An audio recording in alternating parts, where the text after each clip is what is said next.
Chapter 55. Mr. Solomon Pell, assisted by a select committee of coachmen, arranges the affairs of the elder Mr. Weller. "Sammyville," said Mr. Weller, accosting his son on the morning after the funeral, "I've found it, Sammy. I thought it was there." "Thought what was there?" inquired Sam. "Your mother-in-law's vill, Sammy," replied Mr. Weller, "in wirtue of which them arrangements is to be made as I told you on last night, respectin' the funds." "What, didn't she tell you where it was?" inquired Sam. "Not a bit on it, Sammy," replied Mr. Weller. "We was adjestin' our little differences, and I was a cheerin' her spirits and bearin' her up, so that I forgot to ask anythin' about it. I don't know as I should have done it, indeed, if I had remembered it," added Mr. Weller, "for it's a rum sort of thing, Sammy, to go a hankerin' arter anybody's property ven you're assistin' 'em in illness. It's like helpin' an outside passenger up ven he's been pitched off a coach, and puttin' your hand in his pocket vile you ask him with a sigh how he finds hisself, Sammy." With this figurative illustration of his meaning, Mr. Weller unclasped his pocket-book and drew forth a dirty sheet of letter paper, on which were inscribed various characters crowded together in remarkable confusion. "This here is the document, Sammy," said Mr. Weller. "I found it in the little black teapot on the top shelf of the bar closet. She used to keep bank notes there, 'fore she was married, Sammyville. I've seen her take the lid off to pay a bill many and many a time. Poor creature, she might have filled all the teapots in the house with vills, and not have inconwenienced herself neither, for she took werry little of anything in that vay lately, except on the temperance nights, when they just laid a foundation of tea to put the spirits atop on." "What does it say?" inquired Sam. "Jist what I told you, my boy," rejoined his parent. £200 worth of reduced counsels to my son-in-law, Sammyville, and all the rest of my property, and every kind and description whatsoever, to my husband, Mr. Tony Veller, who I appoint as my sole executor." "That's all, is it?" said Sam. "That's all," replied Mr. Weller, "and I suppose as it's all right and satisfactory to you and me, as is the only parties interested, we may as well put this bit of paper into the fire." "What are you a-doing on, you lunatic?" said Sam, snatching the paper away, as his parent, in all innocence, stirred the fire, peremptory to suiting the action to the word. "You're a nice executor, you are." "Why not?" inquired Mr. Weller, looking sternly round, with the poker in his hand. "Why not?" exclaimed Sam. "'Cause it must be proved and probated and swore to, and all manner of formalities." "You don't mean that," said Mr. Weller, laying down the poker. Sam buttoned the will carefully in his side pocket, intimating by a look meanwhile that he did mean it, and very seriously too. "Then I'll tell you what it is," said Mr. Weller, after a short meditation. "This is a case for that 'ere confidential pal of the Chancellorship's. Pell must look into this, Sammy. He's the man for a difficult question at law. Vill have this here brought afore the Solvent Court directly, Sammyville." "I never did see such a addle-headed old creature," exclaimed Sam, irritably. "Old Baileys and solvent courts and alibis and every species of gammon always a running through his brain. You'd better get your out-of-doors clothes on and come to town about this business, than stand a-preaching there about what you don't understand nothing on." "Werry good, Sammy," replied Mr. Weller. "I'm quite agreeable to anything as vill hexpedite business, Sammy. But mind this here, my boy, nobody but Pell as a legal adwiser." "I don't want anybody else," replied Sam. "Now, are you a-comin'?" "Vait a minute, Sammy," replied Mr. Weller, who, having tied his shawl with the aid of a small glass that hung in the window, was now, by dint of the most wonderful exertions, struggling into his upper garments. "Vait a minute, Sammy. Ven you grow as old as your father, you won't get into your veskit quite as easy as you do now, my boy." "If I couldn't get into it easier than that, I'm blessed if I'd vear one at all," rejoined his son. "You think so now," said Mr. Weller, with the gravity of age, "but you'll find that as you get wider you get wiser. Wit and wisdom, Sammy, always grows together." As Mr. Weller delivered this infallible maxim, the result of many years' personal experience and observation, he contrived, by a dexterous twist of his body, to get the bottom button of his coat to perform its office. Having paused a few seconds to recover breath, he brushed his hat with his elbow and declared himself ready. "As 4 heads is better than 2, Sammy," said Mr. Weller, as they drove along the London road in the chaise cart, "and as all this here property is a werry great temptation to the legal gemloman, ve'll take a couple of friends o' mine with us, as'll be werry soon down upon him if he comes anythin' irreg'lar. 2 of them as saw you to the Fleet that day. They're the werry best judges," added Mr. Weller in a half whisper, "the werry best judges of a horse you ever knowed." "And of a lawyer, too?" inquired Sam.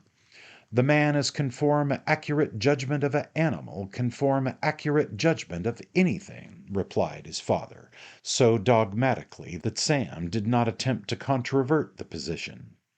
In pursuance of this notable resolution, the services of the mottle-faced gentleman and 2 other very fat coachmen, selected by Mr. Weller probably with a view to their width and consequent wisdom, were put into requisition, and this assistance having been secured, the party proceeded to the public house in Portugal Street, whence a messenger was dispatched to the Insolvent Court over the way, requiring Mr. Solomon Pell's immediate attendance.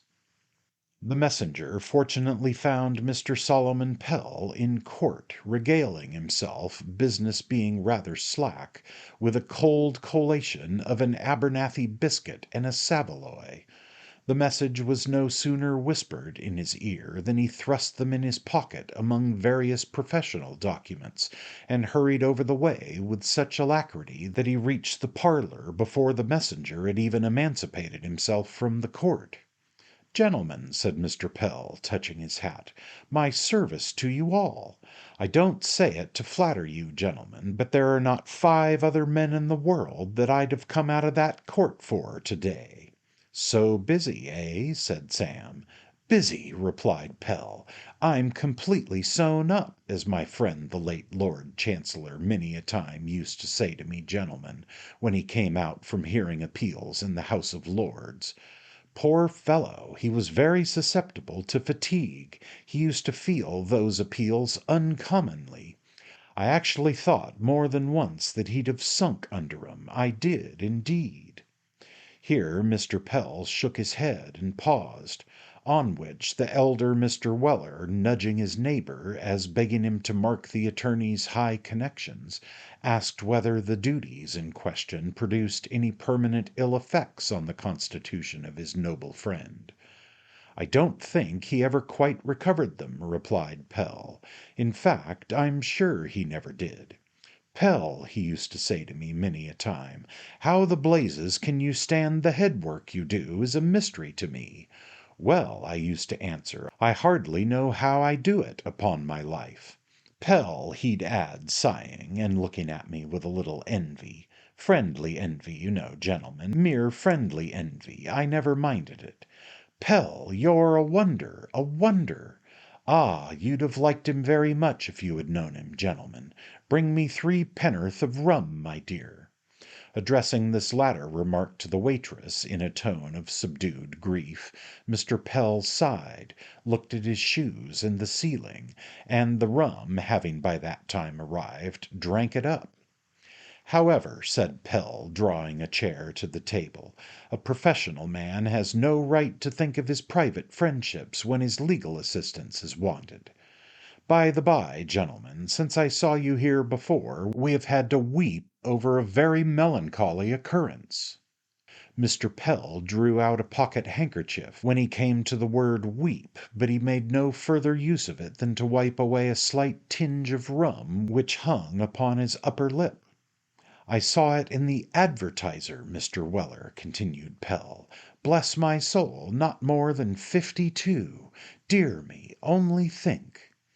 These indications of amusing spirit were addressed to the mottle-faced man, whose eyes Mr. Pell had accidentally caught, on which the mottle-faced man, whose apprehension of matters in general was of a foggy nature, moved uneasily in his seat, and opined that, indeed, as far as they went, there was no saying how things was brought about, which observation, involving one of those subtle propositions which it is difficult to encounter in argument, was controverted by nobody.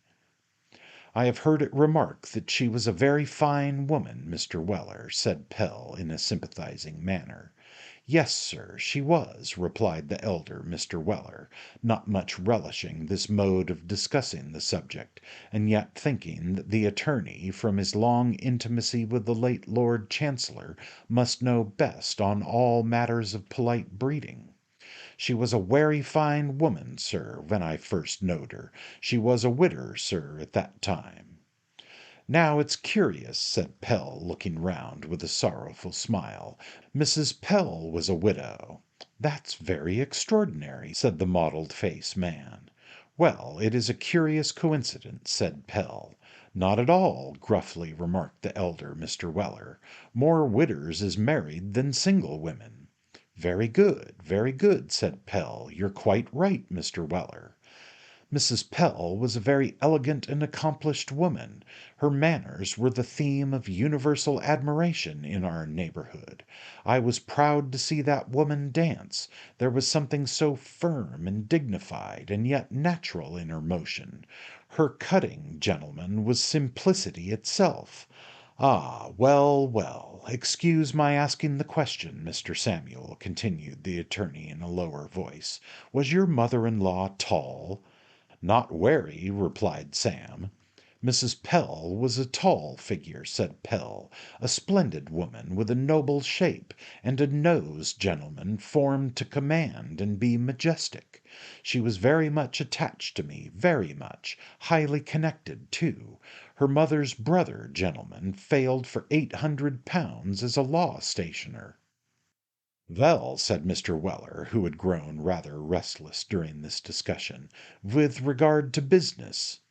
The word was music to Pell's ears. He had been revolving in his mind whether any business was to be transacted, or whether he had been merely invited to partake of a glass of brandy and water, or a bowl of punch, or any similar professional compliment, and now the doubt was set at rest without his appearing at all eager for its solution. His eyes glistened as he laid his hat on the table and said, "What is the business upon which, Either of these gentlemen wish to go through the court? We require an arrest. A friendly arrest will do, you know. We are all friends here, I suppose." "Give me the document, Sammy," said Mr. Weller, taking the will from his son, who appeared to enjoy the interview amazingly. "What we require, sir, is a probe this here." "Probate, my dear sir, probate," said Pell. "Well, sir," replied Mr. Weller sharply, "probe and probate is werry much the same. If you don't understand what I mean, sir, I dessay I can find them as does."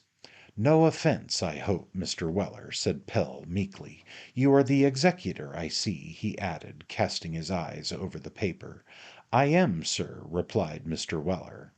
"These other gentlemen, I presume, are legatees, are they?" inquired Pell, with a congratulatory smile. "Sammy is a legatees," replied Mr. Weller. "These other gentlemen is friends o' mine, just come to see fair, a kind of umpires." "Oh," said Pell, "very good. I have no objections, I'm sure. I shall want a matter of £5 of you before I begin, ha ha ha." It being decided by the committee that the £5 might be advanced, Mr. Weller produced that sum, after which a long consultation about nothing particular took place, in the course whereof Mr. Pell demonstrated to the perfect satisfaction of the gentleman who saw fair, that unless the management of the business had been entrusted to him, it must all have gone wrong, for reasons not clearly made out, but no doubt sufficient. This important point being dispatched, Mr. Pell refreshed himself with 3 chops, and liquids both malt and spirituous at the expense of the estate, and then they all went away to Doctors' Commons. The next day there was another visit to Doctors' Commons, and a great to-do with an attesting ostler, who, being inebriated, declined swearing anything but profane oaths, to the great scandal of the proctor and surrogate. Next week there were more visits to Doctors' Commons, and there was a visit to the Legacy Duty Office besides, and there were treaties entered into for the disposal of the lease and business, and ratifications of the same, and inventories to be made out, and lunches to be taken, and dinners to be eaten, and so many profitable things to be done, and such a mass of papers accumulated, that Mr. Solomon Pell, and the boy, and the blue bag to boot, all got so stout that scarcely anybody would have known them for the same man, boy, and bag that had loitered along Portugal Street a few days before. At length, all these weighty matters being arranged, a day was fixed for selling out and transferring the stock, and of waiting with that view upon Wilkins Flasher, Esquire, stockbroker, of somewhere near the bank, who had been recommended by Mr. Solomon Pell for the purpose. It was a kind of festive occasion, and the parties were attired accordingly.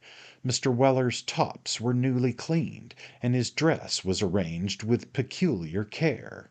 The mottled-faced gentleman wore at his buttonhole a full-sized dahlia with several leaves, and the coats of his 2 friends were adorned with nosegays of laurel and other evergreens. All 3 were habited in strict holiday costume, that is to say, they were wrapped up to the chins, and wore as many clothes as possible, which is and has been a stage coachman's idea of full dress ever since stage coaches were invented.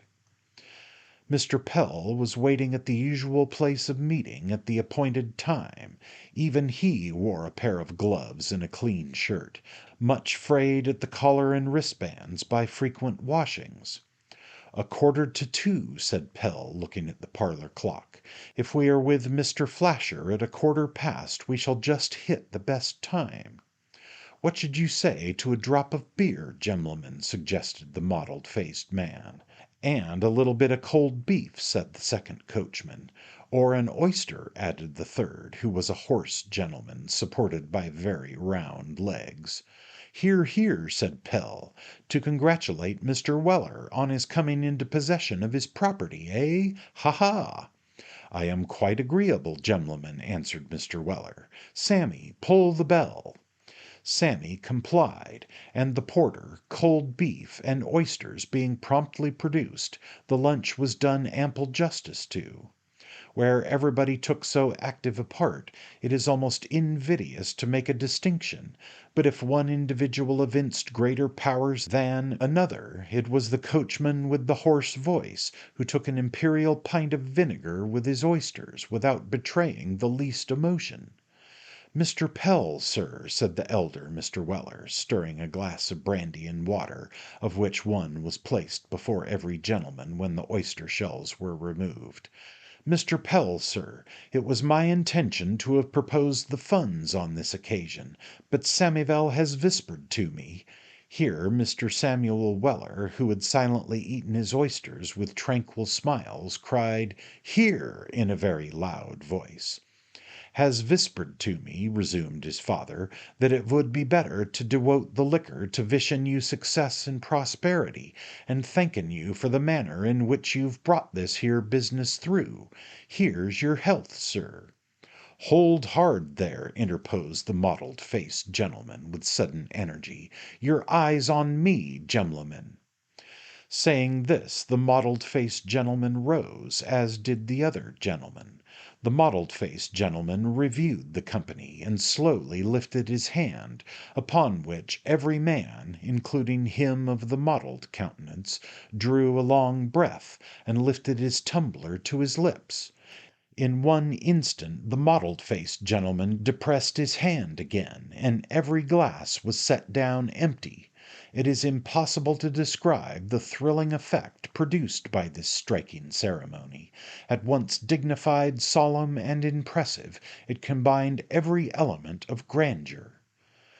"Well, gentlemen," said Mr. Pell, "all I can say is, that such marks of confidence must be very gratifying to a professional man. I don't wish to say anything that might appear egotistical, gentlemen, but I'm very glad, for your own sakes, that you came to me, that's all. If you had gone to any low member of the profession, it's my firm conviction, and I assure you of it as a fact, that you would have found yourselves in Queer Street before this. I could have wished my noble friend had been alive to see my management of this case.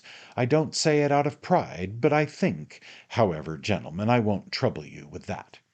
I'm generally to be found here, gentlemen, but if I'm not here, or over that way, that's my address. You'll find my terms very cheap and reasonable, and no man attends more to his clients than I do, and I hope I know a little of my profession besides. If you have any opportunity of recommending me to any of your friends, gentlemen, I shall be very much obliged to you, and so will they, too, when they come to know me. Your healths, gentlemen."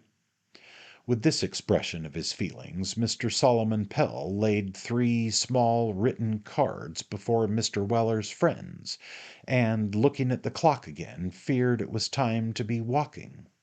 Upon this hint Mr. Weller settled the bill, and issuing forth, the executor, legatee, attorney, and umpires directed their steps towards the city. The office of Wilkins Flasher, Esquire, of the Stock Exchange, was in a first floor up a court behind the Bank of England. The house of Wilkins Flasher, Esquire, was at Brixton, Surrey. The horse and stanhope of Wilkins Flasher, Esquire, were at an adjacent livery stable. The groom of Wilkins Flasher, Esquire, was on his way to the West End to deliver some game. The clerk of Wilkins Flasher, Esquire, had gone to his dinner, and so Wilkins Flasher, Esquire, himself cried, "Come in," when Mr. Pell and his companions knocked at the counting house door. "Good morning, sir," said Pell, bowing obsequiously. "We want to make a little transfer, if you please." "Oh, just come in, will you?" said Mr. Flasher. "Sit down a minute. I'll attend to you directly." "Thank you, sir," said Pell. "There's no hurry. Take a chair, Mr. Weller." Mr. Weller took a chair, and Sam took a box, and the umpires took what they could get, and looked at the almanac and 1 or 2 papers which were wafered against the wall, with as much open-eyed reverence as if they had been the finest efforts of the old masters. "Well, I'll bet you half a dozen of claret on it. Come," said Wilkins Flasher, Esquire, resuming the conversation, to which Mr. Pell's entrance had caused a momentary interruption. This was addressed to a very smart young gentleman who wore his hat on his right whisker, and was lounging over the desk, killing flies with a ruler. Wilkins Flasher, Esquire, was balancing himself on 2 legs of an office stool, spearing a wafer box with a penknife, which he dropped every now and then with great dexterity into the very centre of a small red wafer that was stuck outside. Both gentlemen had very open waistcoats, and very rolling collars, and very small boots, and very big rings, and very little watches, and very large guard chains, and symmetrical inexpressibles, and scented pocket handkerchiefs. "I never bet half a dozen," said the other gentleman. "I'll take a dozen." "Done, Simmery, done," said Wilkins Flasher, Esquire. "P.P. mind," observed the other. "Of course," replied Wilkins Flasher, Esquire. Wilkins Flasher, Esquire, entered it in a little book with a gold pencil case, and the other gentleman entered it also in another little book with another gold pencil case. "I see there's a notice up this morning about Boffer," observed Mr. Simmery. "Poor devil, he's expelled the house." "I'll bet you 10 guineas to 5 he cuts his throat," said Wilkins Flasher, Esquire. "Done," replied Mr. Simmery. "Stop! "I bar," said Wilkins Flasher, Esquire, thoughtfully. "Perhaps he may hang himself." "Very good," rejoined Mr. Simmery, pulling out the gold pencil case again. "I've no objection to take you that way. Say makes away with himself." "Kills himself, in fact," said Wilkins Flasher, Esquire. "Just so," replied Mr. Simmery, putting it down. "Flasher, 10 guineas to 5, Boffer kills himself. Within what time, shall we say?" "A fortnight?" suggested Wilkins Flasher, Esquire. "Confound it, no!" rejoined Mr. Simmery, stopping for an instant to smash a fly with the ruler. "Say a week." "Split the difference," said Wilkins Flasher, Esquire. "Make it 10 days." "Well, 10 days," rejoined Mr. Simmery. So it was entered down on the little books that Boffer was to kill himself within 10 days, or Wilkins Flasher, Esquire, was to hand over to Frank Simmery, Esquire, the sum of 10 guineas, and that if Boffer did kill himself within that time, Frank Simmery, Esquire, would pay to Wilkins Flasher, Esquire, 5 guineas instead. "I'm very sorry he has failed," said Wilkins Flasher, Esquire. "Capital dinners he gave." "Fine port he had, too," remarked Mr. Simmery. "We are going to send our butler to the sale to morrow to pick up some of that 64." "The devil you are!" said Wilkins Flasher, Esquire. "My man's going too. 5 guineas, my man outbids your man. Done." Another entry was made in the little books with the gold pencil cases, and Mr. Simmery, having by this time killed all the flies and taken all the bets, strolled away to the Stock Exchange to see what was going forward. Wilkins Flasher, Esquire, now condescended to receive Mr. Solomon Pell's instructions, and having filled up some printed forms, requested the party to follow him to the bank, which they did. Mr. Weller and his 3 friends staring at all they beheld in unbounded astonishment, and Sam encountering everything with a coolness which nothing could disturb. Crossing a courtyard which was all noise and bustle, and passing a couple of porters who seemed dressed to match the red fire engine which was wheeled away into a corner, they passed into an office where their business was to be transacted, and where Pell and Mr. Flasher left them standing for a few moments while they went upstairs into the will office.